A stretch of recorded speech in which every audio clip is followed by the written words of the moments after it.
Parents are supposed to love you unconditionally and celebrate your milestones together. Mine decided my mere existence was a liability to my brother's social climbing engagement. They barred me from my own father's milestone birthday, terrified my blue-collar job would ruin their image. Little did they know, I owned the venue. In my family, success was measured by the name on your degree and the cut of your suit. For my brother, Liam, this was the gospel he lived by.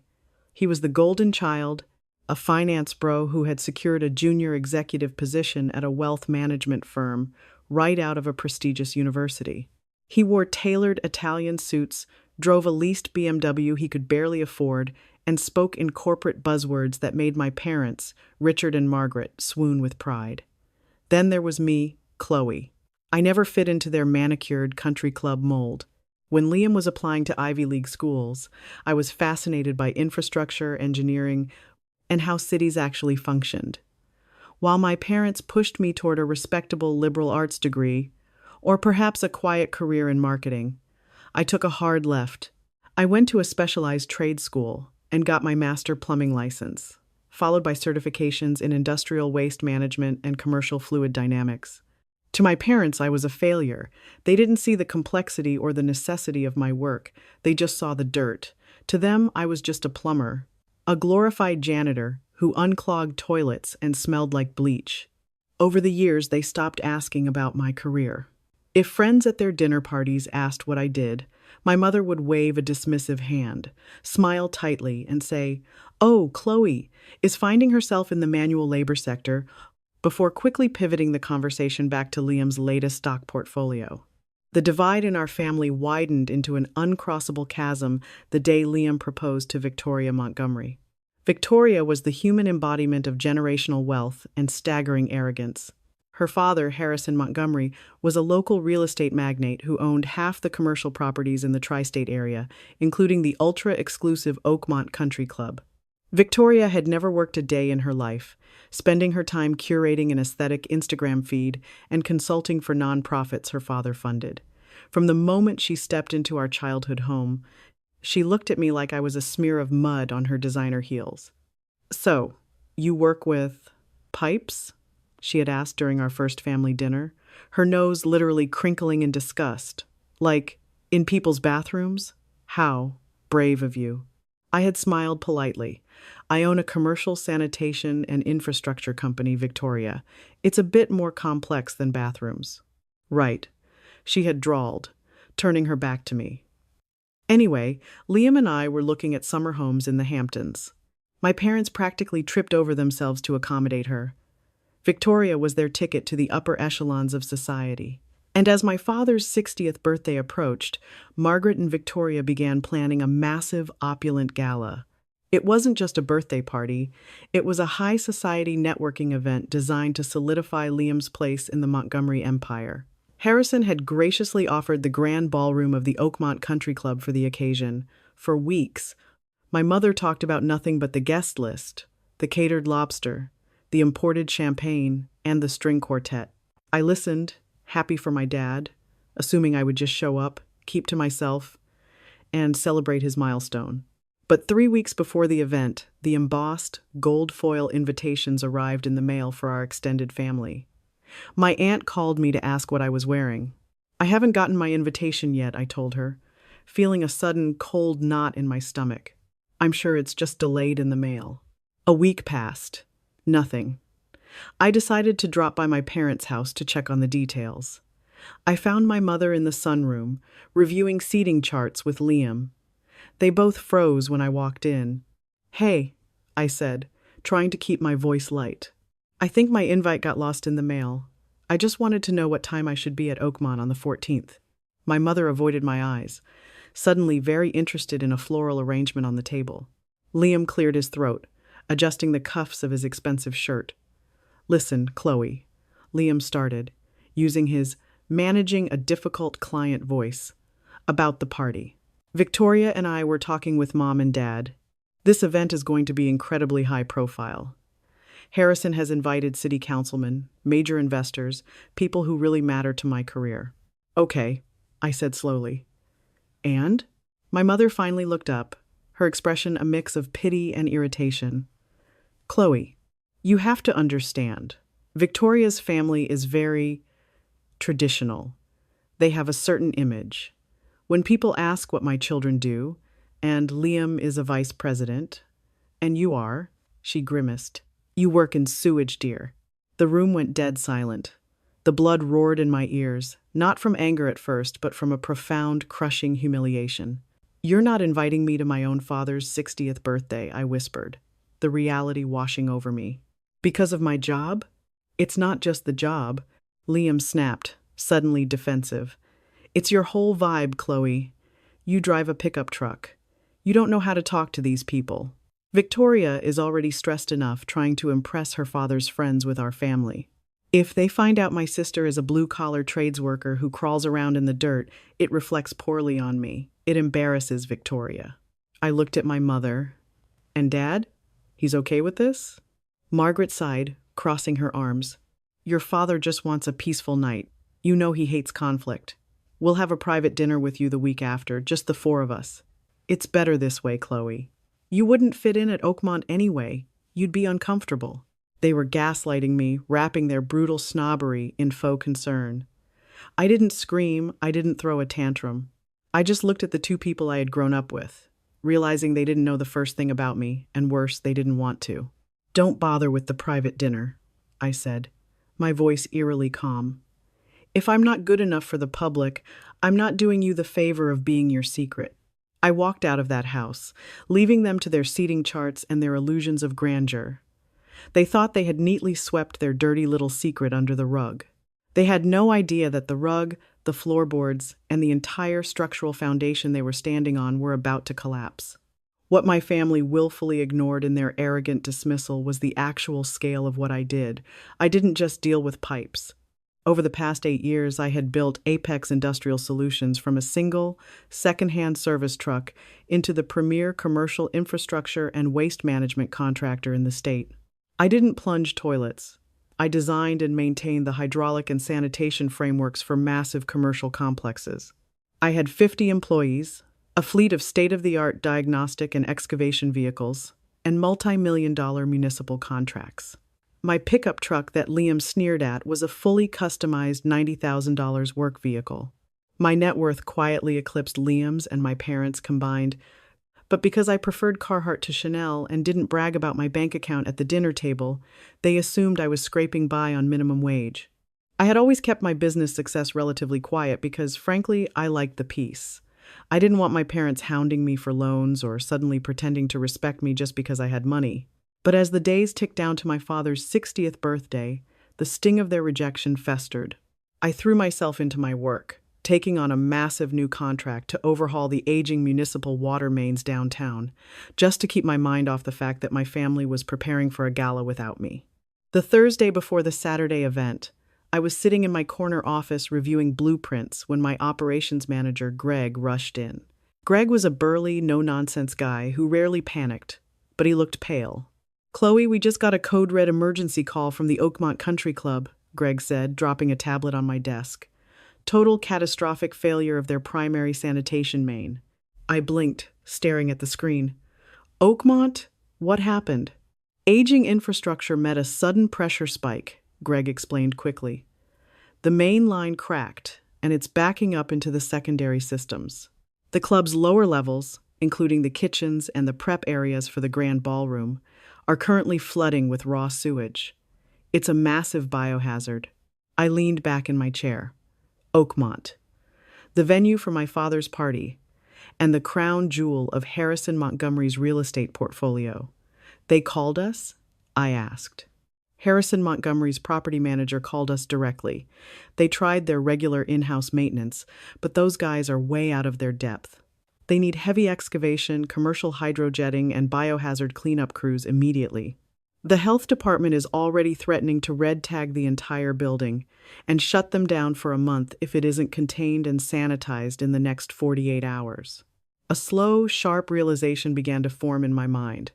If Oakmont was red tagged, the country club would be closed. My father's 60th birthday gala, the event of the season, the merger of the families, would be canceled. Not just relocated, but catastrophically ruined, along with Harrison Montgomery's pristine reputation. What did you tell them? I asked. I told them I had to check our schedule. We're booked solid with the downtown municipal project. To pull crews off that to save Oakmont. We'd have to charge them our maximum emergency premium, and even then, I don't know if we can spare the manpower. Greg looked at me expectantly. Do you want me to tell them to call someone else? There was no one else. Not with the equipment and certifications required to handle a biohazard of this scale on a historic property in under 48 hours. If Apex didn't do it, Oakmont was done. I looked out the window of my office, thinking about my mother's tight, embarrassed smile. You work in sewage, dear. It embarrasses Victoria. No, I said, standing up. Don't decline it. Tell Harrison Montgomery's people that we will take the job. But tell them the owner of Apex will be coming down personally to assess the site and negotiate the contract. Greg grinned. He loved when I went out into the field. I'll draw up the emergency contract. You want the premium rate? Triple it, I said flatly. It's an absolute emergency, and they are desperate. An hour later, I pulled my heavy-duty customized Apex truck up to the wrought iron gates of the Oakmont Country Club. The scene was chaotic. Several news vans were parked across the street, trying to get a scoop on the disaster at the elite club. Inside the gates, club staff were running around in a panic. I parked right in front of the grand entrance, stepping out in my pristine, branded Apex work gear, heavy boots, cargo utility pants, and a fitted jacket with my company's logo stitched in silver on the chest. Waiting for me on the pristine, though currently frantic, front steps were Harrison Montgomery and, to my absolute shock, my brother Liam and his fiancée, Victoria. They had clearly rushed over the moment they heard the venue, for their massive social event was literally going down the drain. Harrison was red in the face, screaming into his cell phone. Victoria was pacing, fanning herself, looking like she was on the verge of tears. Liam was trying to comfort her, looking utterly out of his depth. They didn't recognize my truck. They just saw a commercial vehicle pulling up. Harrison snapped his phone shut and marched toward me as I grabbed my clipboard and hard hat from the passenger seat. Are you the Apex foreman? Harrison barked, his voice laced with the kind of entitlement that expected the seas to part for him. Your office said the owner was coming. We don't have time for middle management. I need this fixed immediately. Money is no object. I slammed the truck door shut, the heavy thud echoing in the tense air. I turned around slowly, removing my sunglasses. I locked eyes with my brother first. Liam's jaw practically unhinged, his eyes widening in a mixture of profound confusion and dawning horror. Victoria stopped fanning herself, a gasp escaping her lips. Hello, Liam. Victoria, I said casually, my voice carrying easily over the panic of the courtyard. I turned my attention to the billionaire real estate magnate. Mr. Montgomery, I'm Chloe. I'm not middle management. I'm the owner and CEO of Apex Industrial Solutions. I hear you have a little plumbing issue. Harrison Montgomery stared at me, his face turning an unhealthy shade of purple. He looked from my muddy boots to the silver logo on my jacket, his brain utterly failing to compute the information. This is a joke, Harrison sneered, rounding on my brother. Liam, is this your idea of a prank? Tell your sister to get back in her truck. I need the actual owner of this company. Liam looked like he was going to be sick. He stepped forward, grabbing my arm and pulling me a few feet away from the Montgomerys. Chloe, what the hell are you doing? He hissed, his eyes darting nervously back to his fiancée. You can't be the CEO of Apex. Apex is a massive corporation. You plunge toilets. I calmly removed his hand from my sleeve. I manage municipal infrastructure and commercial sanitation, Liam. I have for 8 years.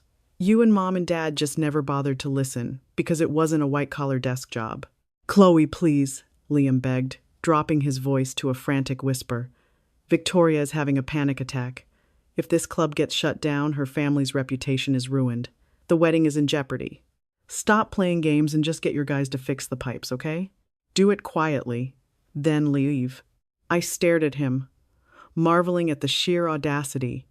Even in the face of absolute disaster, his only concern was his own social standing. He still viewed me as the hired help, someone to be hidden away once the dirty work was done. I don't take orders from junior executives, Liam, I said coldly. I take signed contracts from property owners. Now, if you'll excuse me, I have a biohazard to inspect. I walked past him and signaled to Greg. Together, we descended into the lower levels of the Oakmont Country Club. The smell hit us before we even reached the basement stairs, a thick, noxious stench of sulfur and raw sewage. The maintenance corridors were flooded with 2 inches of murky black water. We waded through the sludge, our heavy boots protecting us from the worst of it. When we reached the main utility room, the source of the disaster was glaringly obvious. The primary cast iron main had split clean down the middle, violently disgorging the club's waste into the building. But as I shined my heavy-duty flashlight on the surrounding pipes, my jaw tightened. "Look at those joints," I told Greg, pointing a gloved finger at the network of secondary pipes. "Those aren't commercial grade. They're cheap residential PVC. And those welds on the backup valves? Complete amateur hour. Who the hell did this retrofit?" Greg checked the digital blueprints on his tablet. According to city records, a company called Sterling and Caldwell Builders did a major renovation here 5 years ago. I scoffed. Sterling and Caldwell was a notorious, unlicensed outfit that had gone bankrupt 3 years ago after being sued for code violations. "Harrison cut corners," I muttered. "He hired cheap, unlicensed labor to save a buck, and now the entire system has buckled under the pressure." We spent 20 minutes documenting the code violations, the structural damage, and the biohazard spread. The situation was far worse than a simple broken pipe. The entire lower quadrant of the plumbing infrastructure had to be ripped out, legally disposed of, and replaced with code-compliant commercial steel. When Greg and I finally emerged into the fresh air of the courtyard, Harrison was pacing frantically. Liam and Victoria were huddled together, looking miserable. "Well?" Harrison demanded. "How long will it take to patch it?" "It can't be patched, Harrison," I said, pulling off my hard hat. "Your entire lower system is illegally retrofitted with non-compliant materials. It's a massive health code violation. To fix this legally, remove the biohazard, pass a city inspection, and have the red tag lifted before your gala on Saturday. It requires 24-hour excavation and emergency reconstruction." Harrison blanched. "Fine. Whatever it takes, send me the bill." I pulled a digital contract up on my tablet and handed it to him. The emergency overhaul, including hazard pay for my crews, the environmental disposal fees, and the expedited municipal permits, comes to $1.8 million, payable immediately upon signing. Harrison choked, his eyes bulging as he stared at the screen. $1.8 million? That's extortion! I don't have that kind of liquid cash sitting around. "I know you don't, Harrison," I said softly, stepping closer to him. The courtyard suddenly went very still. Liam frowned, confused. Victoria looked up, her tear-streaked face twisting in sudden apprehension. "What are you talking about?" Harrison demanded, his voice wavering. "I'm talking about Montgomery Estates," I said, dropping the casual tone. "You project the image of a billionaire real estate magnate, but your empire is built on sand. You're massively over-leveraged. You haven't paid the commercial mortgage on this country club in 4 months. "Daddy?" Victoria whispered, her voice trembling. "What is she saying?" Harrison looked like he was about to faint. "How? How could you possibly know that? That's sealed banking information. Because my holding company, Apex Capital, diversified into commercial real estate last year," I explained, enjoying the look of absolute terror dawning in my brother's eyes. 3 weeks ago, we purchased a portfolio of distressed mezzanine debt from First National Bank. I bought the paper on Oakmont, Harrison. I am your primary lien holder." The silence that followed was deafening. The arrogant, untouchable Montgomerys were suddenly reduced to statues of sheer panic. "You thought you were hosting a grand gala to show off your wealth," I continued, my voice echoing off the brick facade of the clubhouse. "But you are actually hosting a gala in a building you are actively defaulting on. And if the health department red tags this building today because you can't afford the $1.8 million fix, the default clause in your loan is triggered immediately. I seize the property, and you are publicly bankrupted in tomorrow's morning papers."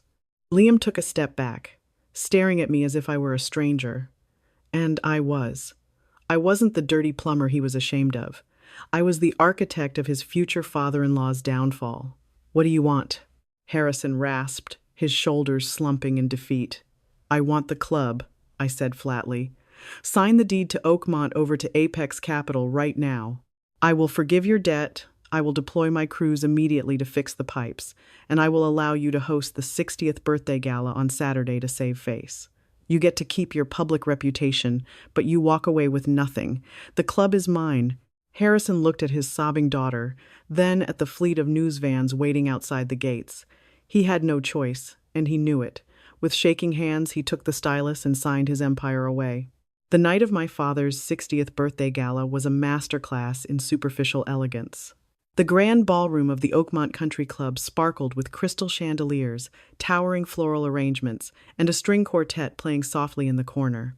Thanks to my crews working round the clock for 48 hours straight, the disaster below ground had been completely eradicated, replaced with gleaming, structurally sound engineering. I arrived an hour into the event. I didn't wear a polite, pastel cocktail dress. I wore a sharp, custom-tailored charcoal suit with a silk emerald blouse that commanded the room the moment I stepped through the double mahogany doors.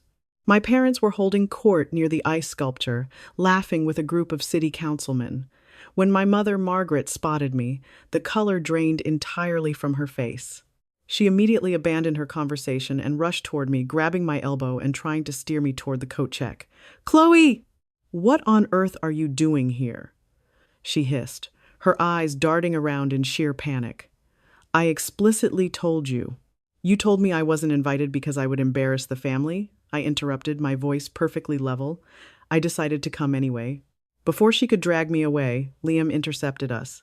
He looked haggard, his designer suit somehow looking ill-fitting on his tense frame. "Mom, stop," Liam said, his voice completely devoid of its usual arrogance. He looked at me, swallowing hard.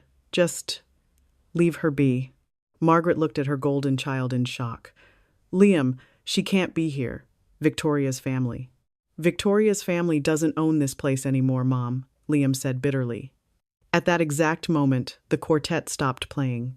Harrison Montgomery stepped up to the microphone on the grand stage, tapping his champagne glass. The room fell silent.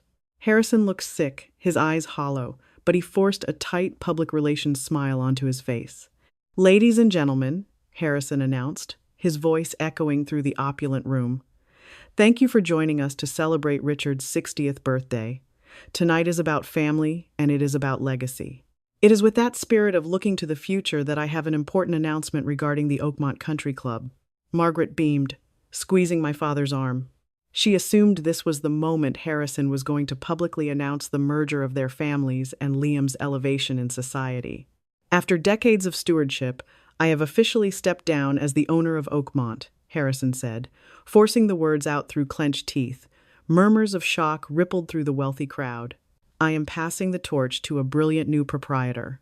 The CEO of Apex Holdings, the woman who literally saved this historic building from ruin just 2 days ago. Chloe." The spotlight swung violently away from the stage and hit me dead center. My father dropped his champagne flute. It shattered on the marble floor, but nobody noticed, because every eye in the room was on the woman in the charcoal suit, the glorified janitor. I raised my glass to Harrison, a cool, victorious smile on my lips. The fallout was immediate and catastrophic for the people who had tried to erase me. The managing partner of Liam's finance firm, a ruthless man named Preston, immediately cornered Harrison. Within 10 minutes, the wealthy elite of the room smelled the blood in the water. The whispers spread like wildfire. Montgomery was broke. He had lost the club. Victoria, realizing that she was no longer an heiress and that Liam's junior executive salary could barely cover the lease on his BMW, let alone her lifestyle, had a very public, screaming meltdown near the dessert table. She threw her engagement ring at Liam's chest and stormed out of the venue, effectively nuking my brother's social climbing dreams and his relationship in one fell swoop. Liam stood alone amidst the wreckage of his ambition, entirely ruined by his own greed. As the party dissolved into chaotic, gossiping factions, my parents finally approached me. They looked incredibly small. "Chloe," my father stammered, looking around the magnificent ballroom. You own this?" I own the building, the grounds, and the plumbing beneath it, Dad, I said. Happy birthday. My mother's eyes filled with sudden, desperate tears. Darling, we had no idea. Why didn't you tell us you were so successful? If we had known you were a CEO, we would have never. You would have never treated me like trash? I finished for her. That's exactly the point, Mom. You didn't love me for who I was. You only respect me now because of what I own.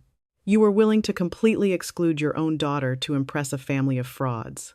Chloe, please, Liam begged, stepping up beside them, his career and engagement both actively burning to the ground. We're family. No, I said, stepping back from the three of them. You are people who share my DNA. Family doesn't hide you away when you don't fit their aesthetic. You wanted a party without me? You got it. Enjoy the rest of your evening. As the owner, I'm comping the drinks. I turned on my heel and walked out of the ballroom, my head held high, leaving them suffocating in the toxic, shallow world they had chosen over me. My parents learned the hard way that a person's worth isn't measured by the cleanliness of their hands, but by the strength of their character. They sacrificed our relationship for an illusion of prestige that crumbled overnight. I rebuilt my life on a solid foundation, leaving their toxic judgments behind. Sometimes, the absolute best justice is simply walking away and letting hard karma handle the entirety of the remaining mess. True family is about who respects you. I built my empire from the dirt up, while my parents lost their daughter chasing a hollow illusion. Never let anyone diminish your hard work, even if they share your last name. If you enjoyed this story of hard karma hitting back, please hit the like button, share this video with your friends, and subscribe to the channel for more daily dramatic stories.